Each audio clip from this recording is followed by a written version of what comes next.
দিয়েছিল ফেরাউন, কিন্তু অন্তর থেকে ঈমানকে ছিনিয়ে নিতে পারে নাই। সাইয়েদনা বেলালকে উত্তপ্ত মরুভূমির মধ্যে শুইয়ে দেয়া হলো, পিঠ জ্বলে যাচ্ছিল, পুড়ে যাচ্ছিল। আপনারা জানেন যে আরব দেশের তপ্ত মরুভূমি এতটাই উত্তপ্ত, ওখানে চাল ফেলে দিলে ওইটা খই হয়ে যায়, মুড়ি হয়ে যায়। সেটার মধ্যে শুইয়ে দিয়ে বলা হলো এবার আল্লাহরে ডাক। এতক্ষণ ডাক ছিল লা ইলাহা ইল্লাল্লাহ, কিন্তু তারপরেও এত অত্যাচারের পরেও ঈমান ছিনিয়ে নেওয়া যায় নাই। উনি আল্লাহর সংক্ষিপ্ত নাম নিয়ে জিকির করছিলেন। উনি পড়ছিলেন আহাদ। উনি পড়ছিলেন কি? এই আহাদ সূরাতুল ইখলাসের ভেতরে আছে না নাই? কুল হুয়াল্লাহু আল্লাহুস লাম ইয়ালিদ ওয়া লাম ইয়াকুল লাহু কুফুয়ান আহাদ। তো আহাদ হচ্ছে আল্লাহর নাম। এজন্য আমাদের অন্তর থেকে ঈমান ছিনিয়ে নেওয়া এত সোজা না। চিল্লায় বলেন ঠিক কিনা? মুমিনের কাছে সবচাইতে দামি জিনিস হচ্ছে তার ঈমান। ঈমান যদি চলে যায় সে সব হারালো, তার কিচ্ছু নাই। আর ঈমান যদি তার থাকে, তার সব হারিয়ে গেল, তার কিচ্ছু যায় আসে না। চিল্লায় বলেন ঠিক কিনা? এজন্য আমরা সব সময় কামনা করি যে আল্লাহ তাআলা আমাদেরকে ঈমানের সাথে রাখুক। আমরা পড়ি আমিন। এজন্য সব সময় শুকরিয়া করতে হবে একজনের, যিনি আমাদেরকে ঈমানের উপর থাকার তৌফিক এনায়েত করেছেন। তিনি কে? আল্লাহর শুকরিয়া কি কম কম না বেশি বেশি? বিশ্বনবী সাল্লাল্লাহু আলাইহি ওয়াসাল্লাম মসজিদে নববীতে সালাতের ইমামতি করছেন। আল্লাহু আকবার বলে নামাজ শুরু করলেন। রুকুতে গেলেন, রুকু থেকে দাঁড়িয়ে পড়লেন সামি আল্লাহু লিমান হামিদা। ফিসফিস আওয়াজে পেছনে থাকা সাহাবারা পড়লেন রব্বানা ওয়ালাকাল হামদ। এক সাহাবী অতিরিক্ত বাড়িয়ে পড়লেন হামদান কাসীরান তাইয়িবান মুবারাকান ফীহি। পারেন না সবাই? পড়েন হামদান কাসীরান তাইয়িবান মুবারাকান ফী। আবার আওয়াজ করে পড়েন হামদান কাসীরান তাইয়িবান মুবারাকান ফীহি। বিশ্বনবী সালাত শেষ করলেন, সালাম ফিরালেন, মুসল্লিদের দিকে মুখ ফিরিয়ে বললেন সামি আল্লাহু লিমান হামিদা বলে যখন আমি দাঁড়িয়েছি, তোমরা ফিসফিস করে পড়েছো রব্বানা ওয়ালাকাল হামদ। কে যেন পড়েছো হামদান কাসীরান তাইয়িবান মুবারাকান ফী? কে পড়েছো? আমি তো এটা কখনো শিখাই নাই। কোত্থেকে পেলে? কেন পড়েছো? দাঁড়াও। কেউ দাঁড়ায় না, ডানে বায়ে সামনে পেছনে কেউ দাঁড়ায় না। সবাই ভয় পেয়ে গেছে যে কি যেন কি হয়। বিশ্বনবী অভয় দিলেন, বললেন যে আমি কিছু বলবো না, দাঁড়াও।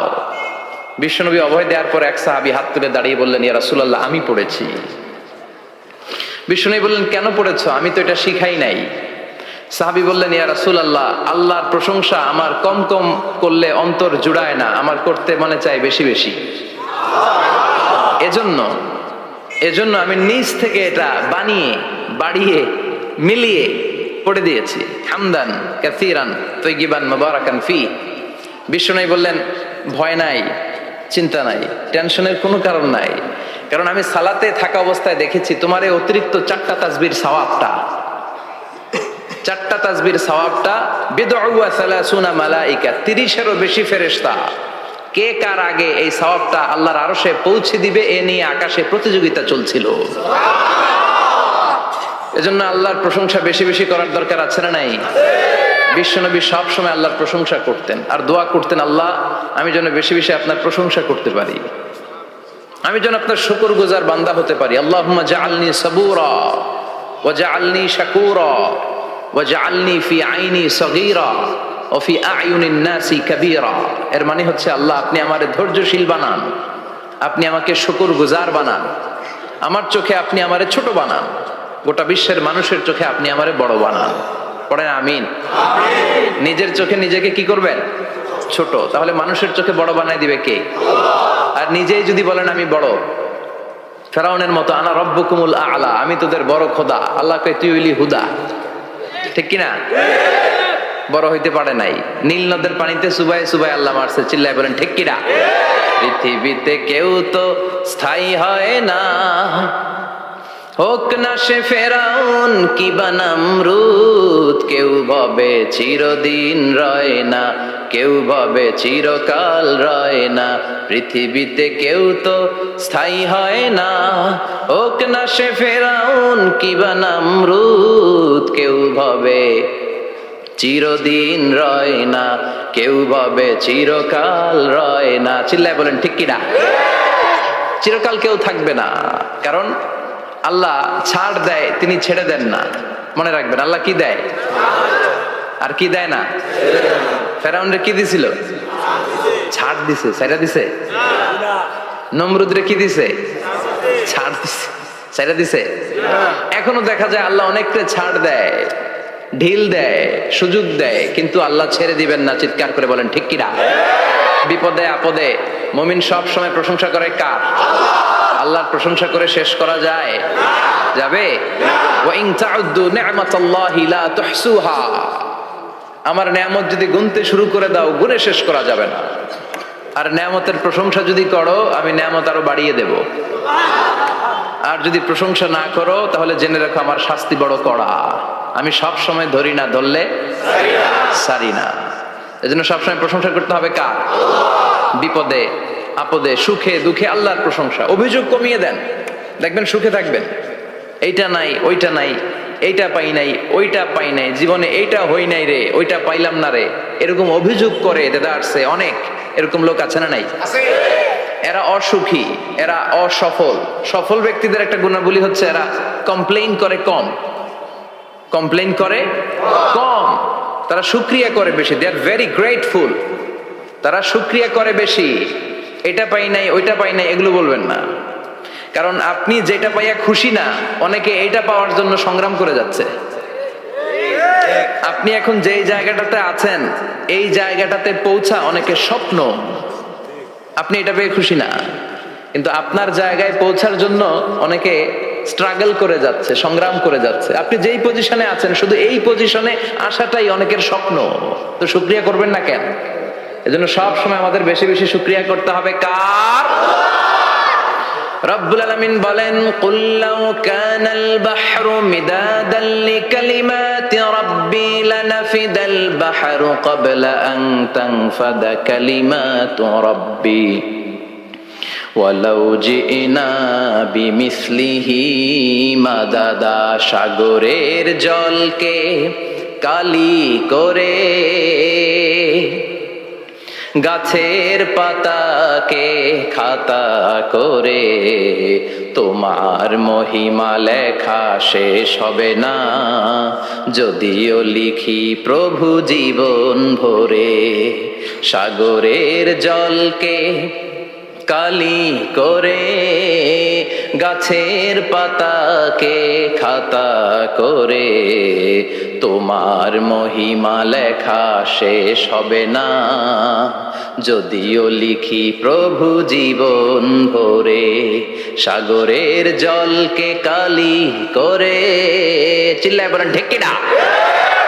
সব সাগর মহাসাগরের জল যদি কালি হয়ে যায়, কি উপমা দিলেন আল্লাহ। সব সাগরের পানি যদি কালি হয়ে যায়, সব গাছের পাতাও যদি খাতা হয়ে যায়, আর সাগরের জল নামক কালি দিয়ে গাছের পাতা নামক খাতার উপরে যদি আমি আল্লাহর প্রশংসা তোমরা লিখতে শুরু করে দাও, সাগরের জল শেষ হয়ে যাবে, গাছের সব পাতাগুলো ফুরিয়ে যাবে, আমি আল্লাহর প্রশংসা করে শেষ করা যাবে না। সুবহানাল্লাহ বাড়িতে যায় বলবেন। সাগরের জল, চারটিখানে কথা। কয়টা সাগর দেখছেন আপনি? কয়টা সাগর ঘুরছেন? প্রশান্ত মহাসাগর দেখছেন আপনি? আটলান্টিক মহাসাগর দেখেছি আমরা? দেখি নাই। প্রশান্ত মহাসাগরের সবচেয়ে গভীর জায়গার নাম মারিয়ানা ট্রেঞ্চ। প্রায় 36,000 ফিট ওইটা ডেপথ, গভীরতা। কয় হাজার ফিট গভীর? আপনার বাড়ির যে পুকুর কয় হাত গভীর? হ্যাঁ, 36,000 ফিট। কেন ইমাজিন, কল্পনা করতে পারেন 36,000 ফিট গভীর এটা মারিয়ানা ট্রেঞ্চ, প্রশান্ত মহাসাগর। আর এই পৃথিবীর সবচেয়ে উঁচু যে পাহাড়টা, এটার নাম মাউন্ট এভারেস্ট। এটার উচ্চতা প্রায় অ্যাপ্রক্সিমেটলি অ্যারাউন্ড 29,000 ফিট। পাহাড়, পৃথিবীর সবচেয়ে উঁচু পর্বত শৃঙ্গ মাউন্ট এভারেস্ট 29,000 ফিট। আর পৃথিবীর সবচেয়ে গভীর সাগর, প্রশান্ত মহাসাগরের সবচেয়ে গভীর জায়গা মারিয়ানা ট্রেঞ্চ, ওইটা নাকি 36,000 ফিট। তাহলে ওই পাহাড়কে তুলে ধরে এনে প্রশান্ত মহাসাগরের সবচেয়ে গভীর জায়গা মারিয়ানা ট্রেঞ্চের উপর যদি ছেড়ে দেয়া হয়, পুরো পাহাড় ডুবে যাবে। সুবহানাল্লাহ নাই? পুরো পাহাড় ডুবে যাবে, উপরে পানি থেকে যাবে প্রায় 7,000 ফিট। আল্লাহু আকবার। এই পৃথিবীর দ্বিতীয় গভীরতম সাগরের নাম আটলান্টিক মহাসাগর। এই সাগরের সবচেয়ে গভীর জায়গার নাম হচ্ছে পুয়ের্তো রিকো। এই পুয়ের্তো রিকোর গভীরতা প্রায় 33,000 ফিট। কত? আর সবচেয়ে বড় পাহাড় 29,000 ফিট। তো এই সাগরেও যদি বড় পাহাড়টা পৃথিবীর সবচেয়ে উঁচুতম পর্বত শৃঙ্গকে এনে ছেড়ে দেয়া হয়, পুরো পাহাড় পানিতে তলিয়ে তো যাবেই, এর উপরে আরো পানি থেকে যাবে 4,000 ফিট। সাগর, মহাসাগর, পানি বেশি না কম? জোরে বলেন। কি বিশাল আটলান্টিক মহাসাগর, লম্বায় তো অনেক বড়, আড়াআড়ি ভাবে এটারে ক্রস করে অনেক প্লেন, অনেক বিমান আগে কনকর্ড ক্রস করতো হিথ্রো এয়ারপোর্ট থেকে জন এফ কেনেডি এয়ারপোর্টে ল্যান্ড করার জন্য। ঘন্টায় 1000 মাইল বেগে ছুটতো এই প্লেনগুলো। তারপরেও আড়াআড়ি ভাবে, লম্বায় না, আড়াআড়ি ভাবে আটলান্টিক মহাসাগরকে ক্রস করতে 3-4 ঘন্টা লেগে যেত।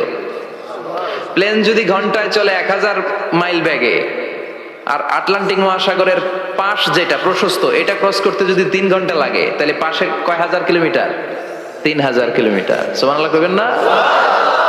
এত বিশাল বিশাল সাগর। সাগর কি, মহাসাগর কি এই দুইটা, যে প্রশান্ত আর আটলান্টিক? না, ভারত মহাসাগর, উত্তর মহাসাগর, দক্ষিণ মহাসাগর, বঙ্গোপসাগর, কৃষ্ণ সাগর, ভূমধ্য সাগর, লোহিত সাগর, চায়না সাগর, শত শত সাগরে ভরপুর মহাবিশ্ব। এই সব সাগরের পানি যদি কালি হয়ে যায়, কি হয়ে যায়? আর পৃথিবীতে যত গাছ আছে সব গাছের পাতা যদি খাতা হয়ে যায়, গাছ কয়টা আছে কুমিল্লায়? হ্যাঁ, অভাব নাই। তো কুমিল্লাতেই যদি অভাব নাই, তাহলে আফ্রিকার জঙ্গলের কি অবস্থা? কি পরিমাণে গাছ, বৃক্ষরাজি আল্লাহ তৈরি করেছেন। এই সব গাছের পাতা যদি এরকম খাতা হয়ে যায়, আর এই সাগরের জল নামক কালি দিয়ে যদি এই খাতায় আল্লাহর জিকির লিখতে শুরু করেন, প্রশংসা লিখতে শুরু করেন, গাছের পাতাও শেষ, সাগরের পানিও শেষ, শেষ হবে না আল্লাহর জিকির আর প্রশংসা। আল্লাহু আকবার। এজন্য সব সময় প্রশংসা করতে হবে একজন সত্তার, তিনি কে? সে আল্লাহ বললেন, হুয়াল আউয়ালু ওয়াল আখিরু ওয়াল যাহিরু ওয়াল বাতিন ওয়া হুয়া বিকুল্লি শাইইন আলিম। আল্লাহ বললেন, আমার প্রশংসা করবি না কেন? আমি সবার প্রথমে, আমি সবার শেষে, আমি প্রকাশ্যে, আমি গোপনে। কার কথা? প্রথমে কে? জোরে বলেন। প্রথমে আল্লাহ আল্লাহ, শেষেও আল্লাহ আল্লাহ, আকাশে আল্লাহ আল্লাহ, জমিনে আল্লাহ আল্লাহ। পড়েন পড়েন। প্রথমে আল্লাহ আল্লাহ, শেষেও আল্লাহ আল্লাহ, আকাশে আল্লাহ আল্লাহ, জমিনে আল্লাহ আল্লাহ। আবার পড়েন। প্রথমে, শেষেও,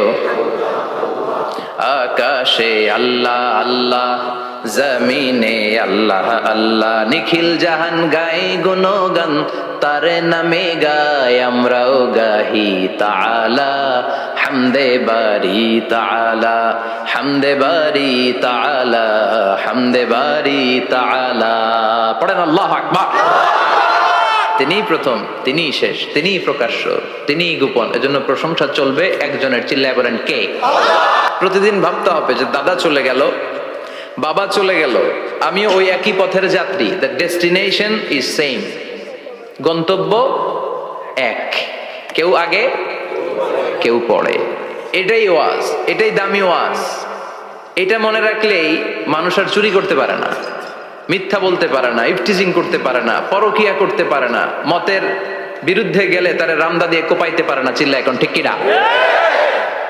এটাই হচ্ছে ইসলাম। আখিরাতের স্মরণ, যিকরাদ্দার। চলে যেতে হবে। ছোট্ট আছি, বড় হব। এই যে দাড়ি পাকা মুরব্বীরা যারা আছেন, ওনার মায়ের পেট থেকে তো এরকম সাদা দাড়ি নিয়ে বেরিয়েছিল না? ছোট্ট বাচ্চা হয়ে এসেছিল, ওনারা ওয়া ওয়া করে কেঁদেছে। শৈশব, কৈশোর, যৌবন, প্রৌঢ়ত্ব, বার্ধক্য, বয়সের ভার, চুল আর দাড়ির শুভ্রতা। আগে ছিল সিঙ্গেল, হয়েছে ডবল, এরপর হয়েছে মেয়ের বাপ, এরপরে শ্বশুর, এরপরে নানা। This is the circle of life. এটাই সার্কেল, রাউন্ড, এভাবে ঘুরে আবার চলে যেতে হবে। এই চিন্তাটা যদি মাথায় থাকে, ওই লোক টেন্ডারবাজি করতে পারে? চাঁদাবাজি, ইফটিজিং, মিথ্যা বলতে পারে, যৌতুক খেতে পারে। এজন্য সবসময় give yourself the reminder of আখিরাহ। আখিরাতের রিমাইন্ডার নিজেরাই নিজে দেন। অন্যায় হয়ে গেলে, ভুল হয়ে গেলে রিমাইন্ডার দেন যে থাকতে আসি নাই, চলে যাব। কেউ থাকতে পারে নাই, নবীরাও পারে নাই। যেই মালাকুল মাউত রুহু কবজ করে, ওই ফেরেশতা থাকতে পারছে? চলে গেছে। আমাদেরকে চলে যেতে হবে। সমাধান চাও যদি জীবনে মরণে, ফিরে যাও খুঁজে নাও চোখ রাখো কোরআনে। পড়েন সবাই, সমাধান ফিরে যাও খুঁজে নাও চোখ রাখো কোরআনে। If you want the solution this দুনিয়া এন্ড আখিরা, go back have a look to the holy কোরআনে। ঠিক কিনা? Go back, sit down and have a look to the Quran. বসো, ঠান্ডা মাথায় দেখো কোরআনে কি বলেছে আল্লাহ। মুমিন কখনো পিছু হটে না, মুমিন স্ট্র্যাটেজি চেঞ্জ করে, মুমিন কৌশলী হয়। এই রাস্তা দিয়ে যাওয়া যায় না, বসে বসে কেঁদে লাভ নাই, রাস্তা আরেকটা খুঁজতে হবে, আরেকটা রাস্তা বানায় নিতে হবে। এটাই হচ্ছে মুমিনের বৈশিষ্ট্য। আল্লাহ তুমি বুঝার তৌফিক দাও। তো বিশ্বনবীর মাক্কি ইনিংসের খেলার সিস্টেম ছিল ঠ্যাক দিয়ে খেলতেন। ক্রিকেটে কি বলে যে উইকেট বাঁচায় খেলতে হবে, তোমার উইকেট যাতে পড়ে না যায়। তো ঠেকায় ঠেকায় খেলে। তো বিষ্ণুনবী ঠেকায় ঠেকায় খেলছেন, আর 4 ছক্কা মারছে সব মাদানি ইনিংসে। সুবহানাল্লাহ নাই? মাদানি ইনিংসে বিশ্বনবী গর্জে উঠলেন, জ্বলে উঠলেন আপন শক্তিতে। তো বিশ্বনবী মাদানি ইনিংসে যেটা করেছেন সেটা হচ্ছে সমাজ সংস্কার করেছেন। He was a very good reformer of the society. As a father, as a husband, as a reformer of the society, as a lawgiver, as a lawmaker, as a commander and as a messenger, Muhammad is the superman of the world. স্বামী হিসেবে, বাবা হিসেবে, নেতা হিসেবে, নবী হিসেবে, সমাজ সংস্কারক হিসেবে, আইন প্রণেতা হিসেবে মুহাম্মদ হচ্ছেন এই পৃথিবীর জন্য সুপারম্যান। তার কোনো তুলনা হয় না, বিশ্বনবীর কোনো তুলনা হয় বিয়ন্ডলেস, বাউন্ডলেস, বটমলেস। তারা নিয়ে কথা বলতে গেলে সময় ফুরায় যাবে, মাইকের ব্যাটারি শেষ হয়ে যাবে, মাগার কথা শেষ হবে না। এজন্য ওনার জীবনের ক্ষেত্রে বলা হয় বিয়ন্ডলেস, বাউন্ডলেস, বটমলেস। অসাধারণ ব্যক্তিত্ব, সুপার ক্যালিফ্রাজিলিস্টিক এক্সপিয়ালিডোসাস, অসাধারণ, যার কোনো তুলনা হয় না, এক্সেলেন্ট, আনপ্যারালাল। মাদানী জীবনে উনি সশস্ত্র সংগ্রাম করলেন, সংস্কার করলেন সমাজটাকে, সেনাবাহিনী বানালেন। তখন আর নরম নরম ভাবে খেলে নাই, গরম ভাবে খেলেছে। এটা হচ্ছে ইমানের দাবি। মুমিনরা কৌশলী হয়, যখন যে পরিস্থিতি, ওই পরিস্থিতির সাথে তাদের স্ট্র্যাটেজি তারা পাল্টায়। তো বিশ্বনবীর মাদানী ইনিংসে এই সূরা নাজিল হয়নি, হয়েছে মাক্কি ইনিংসে, মাক্কি সূরা।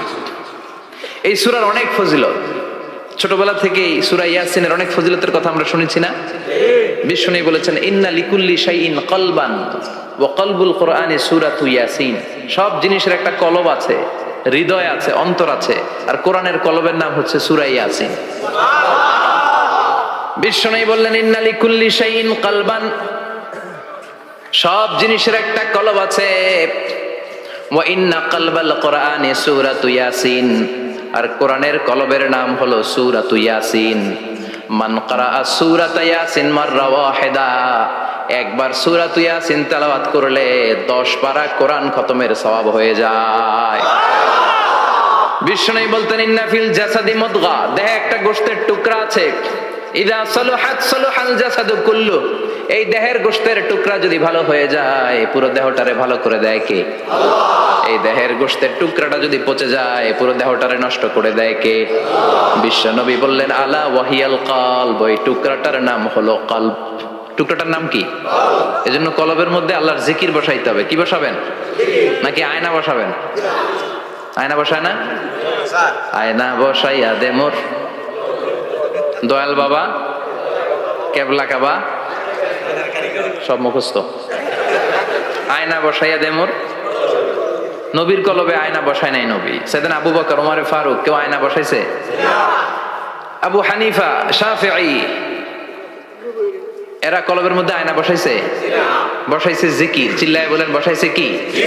এজন্য আল্লাহ বললেন আলা বিযিক্রিল্লাহি তাতমাইন্নুল কুলুব। দুনিয়ার কোন জিনিস দিয়ে কলব ঠান্ডা হয় না, দুনিয়ার কোন জিনিস দিয়ে কলব পরিচ্ছন্ন হয় না। কলব শুধু পরিচ্ছন্ন হয় একটা জিনিস দিয়ে, লা ইলাহা ইল্লাল্লাহ, লা ইলাহা ইল্লাল্লাহ আল্লাহু মুহাম্মাদুর রাসূলুল্লাহ সাল্লাল্লাহু আলাইহি ওয়াসাল্লাম। তাহলে কোরআনের একটা কলব আছে, আমাদের দেহে যেমনি কলব আছে, প্রতিটা প্রাণীর যেমনি কলব আছে, অন্তর আছে, কোরআনেরও কলব আছে না নাই? কোরআনের কলবের নাম চিল্লায় বলেন, কোরআনের কলবের নাম। আবার বিশ্বনবী বলতেন ইকরাউ আলা মাউতাকুম সূরাত ইয়াসিন, তোমাদের মুমূর্ষ ব্যক্তিদের সামনে বসে সূরাত ইয়াসিন তেলাওয়াত করো। রূহ চলে যাবে, মৃত্যুর একেবারে দ্বার প্রান্তে দাঁড়িয়ে এই মুহূর্তে তার পাশে বসে পড়তে আরম্ভ করেন ইয়াসিন ওয়াল কুরআনিল হাকীম ইন্নাকা লামিনাল মুরসালিনা আলা সিরাতিম মুস্তাকিম। ওই ব্যক্তির ঈমানের মৃত্যু দান করে দিবে কে?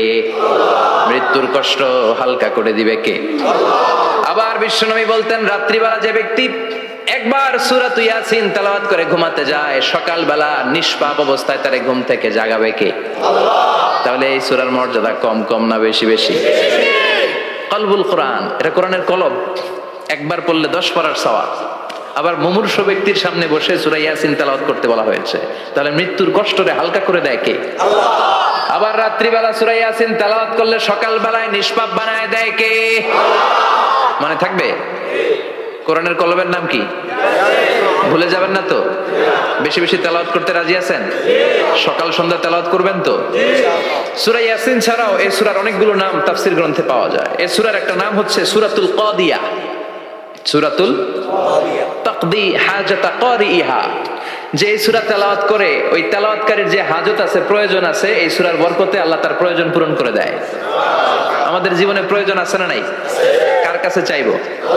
বিপদে পড়লে কারে বলবো? আমরা বিপদে পড়লে প্রথমে শেয়ার দেই ফেসবুকে। কোথায় শেয়ার? আগে শেয়ার দিব কার কাছে? মনে থাকবে? বিপদে পড়লে ফেসবুকে শেয়ার দিব না, বন্ধুরে শেয়ার করব না, বউয়ের কাছেও পরে শেয়ার করব, আগে শেয়ার করব কার কাছে? মনে থাকবে? এজন্য বিশ্বনবী বলতেন এই সূরার নাম সূরাতুল কাদিয়া, মানুষের হাজত পূরণ করে দেয়। এই সূরা তেলাওয়াত করে যদি আপনি আল্লাহর কাছে কোনো বিপদ থেকে পানা চান অথবা কোনো প্রয়োজন নিয়ে দোয়া করেন, সূরার বরকতে প্রয়োজনটা পূর্ণ করে দেয় কে? আল্লাহ। কেউ যেটা পারে না পারে কে? আল্লাহ। কেউ যেটা দেয় না দেয় কে? আল্লাহ। কেউ যেটা শোনে না শোনে কে? আল্লাহ। তাহলে পেলাম সূরাতুল কাদিয়া। আরেকটা নাম আছে সূরার, সেটা হচ্ছে সূরাতুল আযীমা, সুমহান সূরা। কি সূরা? সুমহান, আযীমা। এই আজিম আর আজিমা এই শব্দ দুইটা অনেক দামি, আল্লাহ যে কোনো জায়গায় ব্যবহার করেন নাই। বিশ্বনবীর চরিত্রের উপমা দিতে যে আল্লাহ আযীম শব্দ বলেছেন, তাই না? রব্বুল আলামিন বলেন ওয়া ইন্নাকা লাআলা খুলুকিন আযীম। ও নবী, সাধারণ কোন চরিত্র আপনারে আমি দেই নাই, আপনারে আমি দিয়েছি আযীম একটা চরিত্র, খুলুকুন আযীম। And verily indeed you are on a very good standard of character. অসাধারণ চরিত্র দিয়েছে। বিশ্বনবীর চরিত্র বুঝাতে যে আল্লাহ কি শব্দ ব্যবহার করেছেন? কথা বলে না, তাফসীর শিখে যেতে হবে। কোন শব্দ ব্যবহার করেছেন? আযীম।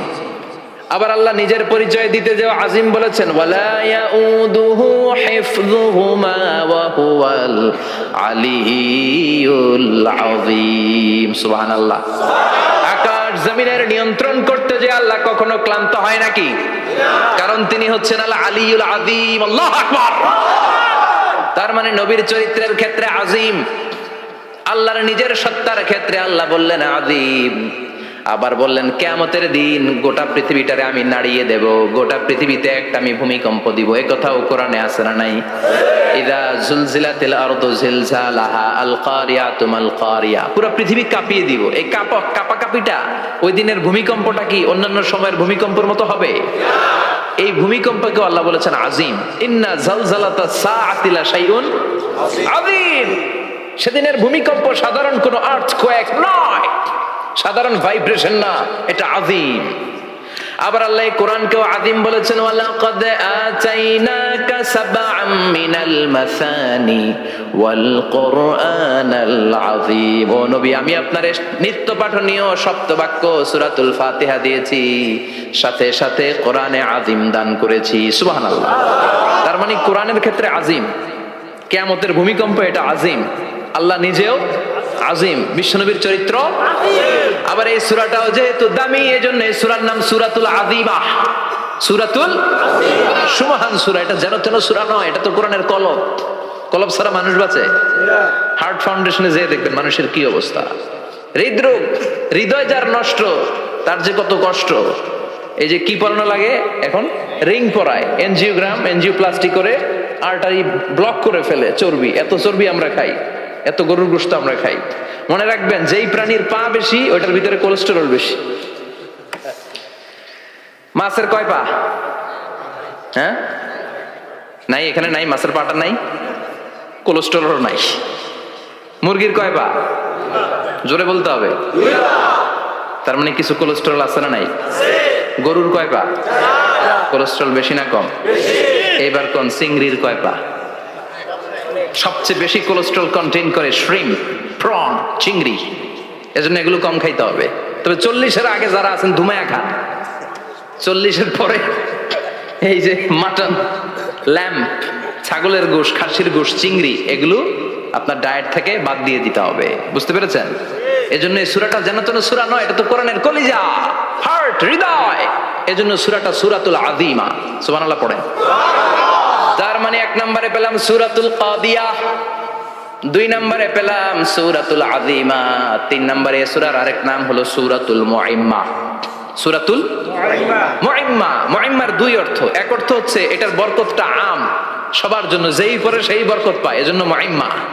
আবার মুআইম্মার আরেক অর্থ হচ্ছে যেই সূরা শত্রুকে অন্ধ করে দেয়। কি করে দেয়? এই সূরার প্রথম 9টা আয়াত যদি বিপদে পড়ে, শত্রুর কবলে পড়ে আপনি তেলাওয়াত করেন, শত্রুর চোখটারে অন্ধ করে দিবে কে? আল্লাহ। বিশ্বনবী মক্কা থেকে যখন মদিনায় যায়, হিজরতের সময় বিশ্বনবী সূরাতুল ইয়াসিনের প্রথম 9টা আয়াত তেলাওয়াত করলেন। তেলাওয়াত করে আল্লাহর নাম নিয়ে ঘর থেকে বের হলেন। আশেপাশে কাফেররা ঘুরে কিন্তু বিশ্বনবীরে দেখে না। সবাই খেলে এরকম এরকম করে, ডানে বায়ে হাতায়, বিশ্বনবী সামনে দিয়ে যায়, কিন্তু কাফেরদের চোখ অন্ধ করে দিয়েছে কে? আল্লাহ। এজন্য কোরআন তেলাওয়াত করলে কাফেরদের চোখকে অন্ধ বানায় দেয় কে? আল্লাহ। এজন্য সূরার একটা নাম হচ্ছে সূরাতুল মুআইম্মা। কি নাম? অন্ধ করে দেয়। তাফসিরে কুরতুবীর মুসান্নিফ ইমাম আল কুরতুবী, উনাকে জালিম বাদশা বন্দী করেছিল। ওনার তাফসিরে এসেছে উনি শক্তিশালী লোক ছিলেন, জেলখানা ভেঙে বাঁচার জন্য দিছে দৌড়। উনারেও ধরার জন্য জালিম বাদশার সৈনিকেরা ঘোড়া নিয়ে রওনা হয়েছে। উনিও দৌড়ায়, ঘোড়াও পেছন থেকে আসে। ওমিয়া মানুষ কি ঘোড়ার দৌড়ের সাথে পারে?